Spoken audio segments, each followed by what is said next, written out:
Okay, let's get into this. July 5th, 2025. There's this pretty startling prediction floating around about that date. Yeah, talk about a major disaster prediction. And the source, well, it's not your usual prophet or, fringe theorist. Not at all. We're talking about Professor Baoqing Fu. He's a world-renowned Japanese physicist. Specializing in quantum physics, no less. Highly respected. There's even a concept named after him, Baoqing City. Exactly. This is someone potentially in line for a Nobel Prize. Serious scientific credentials. But, and this is the interesting part, we're not actually digging into his physics work today. Right. Instead, we're looking at these claims he's apparently been making for, what, about 2 years now? Concerning a global catastrophe, it's a real departure from quantum mechanics. It really is. So our mission for this deep dive is to try and understand these predictions. We're drawing mainly from a YouTube video discussing his claims. We want to get to the core of what he's actually saying and also explore the, frankly, bizarre path that led a physicist like him to make these kinds of pronouncements. So think of our sources here as the stories, the claims, the anecdotes presented in that video material. And helping us make sense of it all, we've got you. Happy to be here. My goal is really just to help analyze these extraordinary claims, look for consistency, maybe understand the context, the motivation behind it all. Okay, so let's start with the man himself, Professor Baoqiang Fu. Born 1951, Japanese physicist, quantum mechanics expert. We mentioned the global recognition, the Baoqiang City concept. Very important. But it's crucial, really crucial, to separate these disaster predictions from his physics work. They seem to be entirely different tracks. And he started talking about this disaster about 2 years before this YouTube discussion we're looking at. What's interesting is apparently he was skeptical at first. He knew about that manga, Ryujin Ryu, which also predicts a 2025 disaster. Right, so he wasn't immediately jumping on the prophecy bandwagon, it seems. No. But what supposedly changed his mind were two separate informants, people he considered reliable. And they both suggested something big was coming in 2025. And apparently, the info he got was more specific than what was in Ryujin Ryu's dream. Which does make you wonder what could make these informants so convincing to a hard-headed physicist. Good question. Yeah. And to understand that, maybe we need to look at his own background. His life story has some pretty unusual twists. Starting way back in his childhood, actually. Ah, the UFO sighting. That seems like a really key moment for him. It does. He was about 10, maybe second grade. This would be 1961. Learning to ride his bike near a port town around 5 p.m. And he saw something. He and a friend saw this large, leaf-shaped object, completely silent, moving slowly across the sky, west to east. He said it was quite large, even at a distance. Wow. And this wasn't just some blurry childhood memory he cooked up later. Apparently not. Years later, junior high, he saw a photo in a magazine, UFO and Universe, which was a big deal in Japan then. Okay. And the photo, taken around 1960 in Cure City, showed a very similar object that seemed to confirm it for him. So that experience, that confirmation, it stuck with him.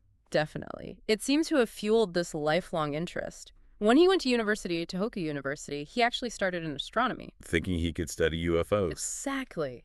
But he found out astronomy wasn't really about that, not the focus, so he switched. To physics at Kyoto University. Right. And his path there was pretty prestigious, too. His graduate advisor, none other than Hideki Yukawa. The Hideki Yukawa, Japan's first Nobel laureate in physics. The very same. Famous for predicting the meson particle. Which is basically the glue holding atomic nuclei together. Yeah. Right? The strong force carrier. Precisely. Yukawa theorized this particle was needed to explain how protons, which repel each other electrically, stick together in the nucleus. He predicted its mass. And it was found later. Yep, in 1947. The pion. Matched his prediction closely enough, earned him the Nobel in 49. So Professor Fu was Yukawa's student. That's quite a lineage. It is. And Fu studied Yukawa's elementary domain theory in grad school. It's an older theory trying to unify fundamental forces, kind of conceptually similar to modern ideas like loop quantum gravity. Suggests space-time might be like pixelated at a tiny scale. So he was working on really cutting-edge theoretical physics. Absolutely. But here's another twist. Despite the success, he apparently felt bored. Bored with physics, even studying under Yukawa. Seems so. That UFO fascination just wouldn't quit. He kept pursuing it on the side. And that interest actually led to a job offer. Yeah, a teaching position at the University of Geneva when he was only 27. Geneva. Nice work if you can get it. Pays well, apparently. The video mentions his salary was like 7 times what he'd make in Japan. So suddenly he has money. Enough to buy a secondhand Lamborghini in 1978, fulfilling a dream, it sounds like. A young physicist, Lamborghini, living the life, but maybe still looking for something intellectually. Perhaps.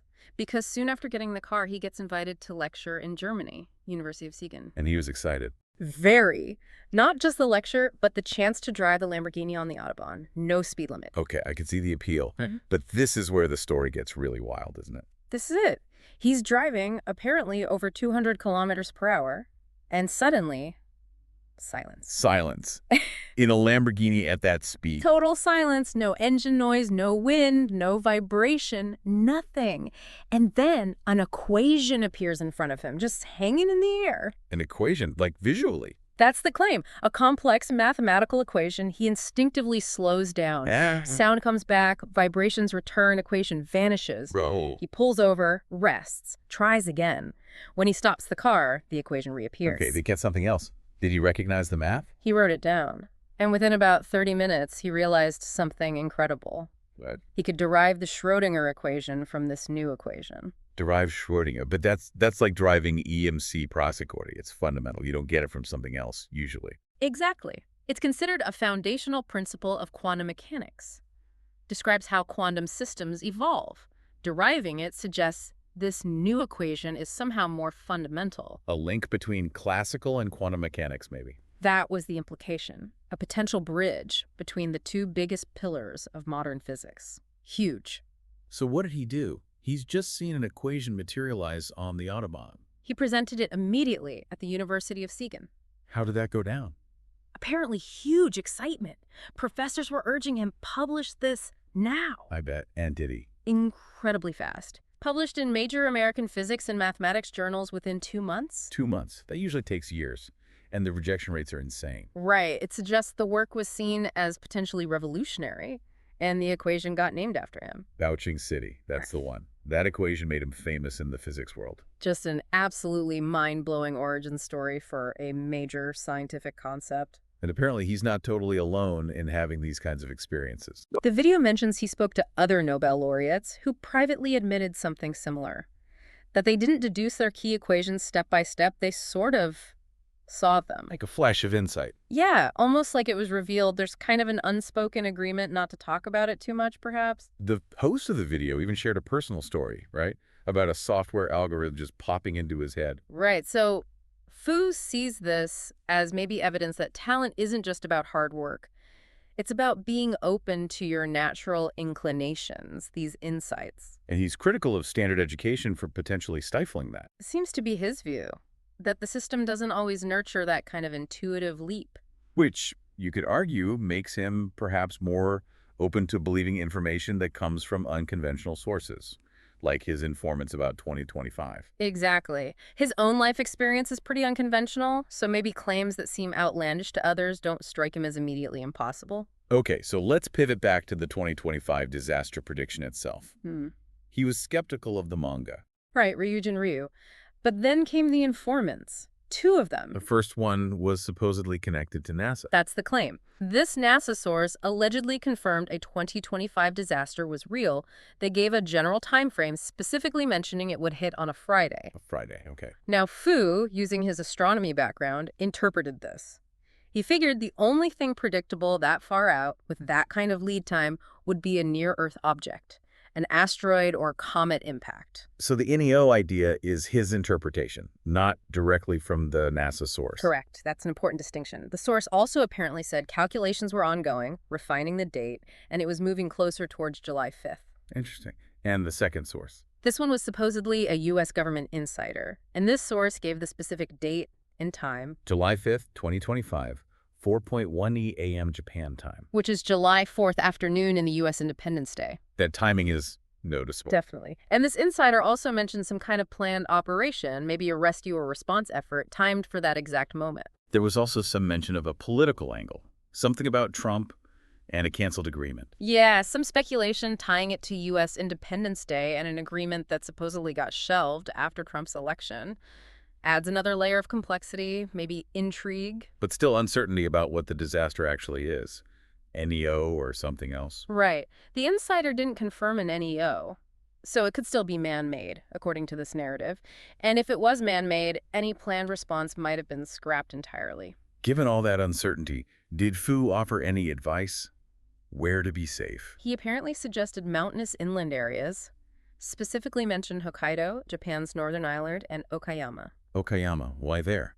Two reasons mentioned. Japan apparently has a contingency plan to move the capital functions to Okayama in a major emergency. Plus, there's an astronomical observatory there that monitors NEOs. Okay, so putting some pieces together there, a deeply worrying prediction coming via these strange channels. And his worldview seems to encompass more than just physics and potential disasters. He talks about extraterrestrials, too. Right, connecting back to that childhood UFO sighting, perhaps. It seems likely. He apparently believes ETs exist, and he claims their presence has been confirmed in both the US and the former Soviet Union. Cites a public source for that. He even suggests past cooperation between the Soviets and ETs. Yes, though he says the current status with Russia is unknown, and he links the Soviets' early lead in the space race to contact with a specific type of ET. Which type? Nordic-looking ones. Blonde hair, fair skin, different from the typical grays reported more often in the US. Suggesting maybe different types of ETs interact with different parts of the world? That's one possible interpretation floated. And their communication method, not verbal, Telepathic. a direct exchange of consciousness, including images, multimedia, a full data transfer, essentially. Wow, and there's a story about the Soviets trying to build a UFO based on this. A very strange anecdote. They supposedly got blueprints telepathically, built a craft, but couldn't get it to work. It just sat there. So what was missing? The ETs apparently told them they needed an Anastasia person to operate it. Anastasia, like the Russian princess. No, different Anastasia. It refers to leaders, usually young women, from a specific remote Siberian tribe. Okay. These women are said to have incredible psychic abilities. Remote viewing, accessing the Akashic records. The Akashic records, that cosmic library idea. Exactly, the supposed record of everything. The video mentions Vladimir Meger's books about meeting a woman like this in Siberia in the 90s, someone deeply connected to nature, almost all-knowing. So the Soviets needed one of these psychic women. According to the story, yes. They had found the tribe before, but they'd vanished.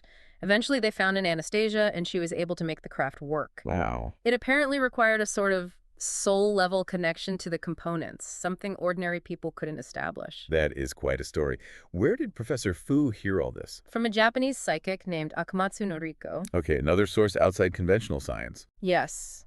She was apparently quite well known in Japanese high society in the 90s, when she was in her 20s, for her psychic abilities. But she became known more widely later for a tragic reason. Yes, sadly. She was murdered during a robbery in Brazil in 2020. The video notes some delay before her photo was publicly released. And Fu knew she was researching in Brazil, maybe UFO related. He was aware she traveled there for research, yes. The potential link to UFOs is implied. There's also a weird detail about how he heard of her death. A bit cryptic. A woman apparently visited his lab and told him, using the phrase sending ahead, to convey the news of Akamatsu's death. Strange phrasing. How did Fu even know Akamatsu? Through Shoichiro Toyota, the former president of Toyota. The car guy. He was into UFOs too. Apparently so. Toyota, Fu, and Akamatsu had met. Fu had asked her directly about UFOs. And what was her take? Her emphasis was interesting. She stressed the need to develop your senses beyond the usual, specifically the ability to perceive the emotions of plants, of trees. Perceive plant emotions. Yes.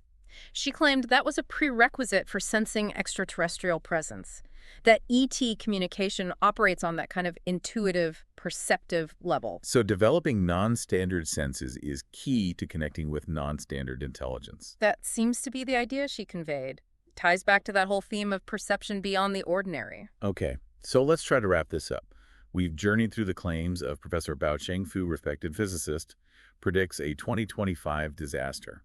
Based on these unusual informants, yes. And it's all intertwined with his own pretty extraordinary life. Including receiving that fundamental physics equation in that bizarre way on the Autobahn. And his knowledge, or claimed knowledge, of ETs linked to people with these unique psychic or sensory abilities like Akamatsu or the Anastasia figure. So the aha moment here for you listening might be just stepping back and thinking about it all. Does hearing this challenge your view of how science happens, or maybe how discoveries are made? What does it suggest about reality itself? Are our usual ways of perceiving things maybe limited? Does it make you curious about that overlap between hard physics, consciousness, and these phenomena we can't easily explain? Yeah.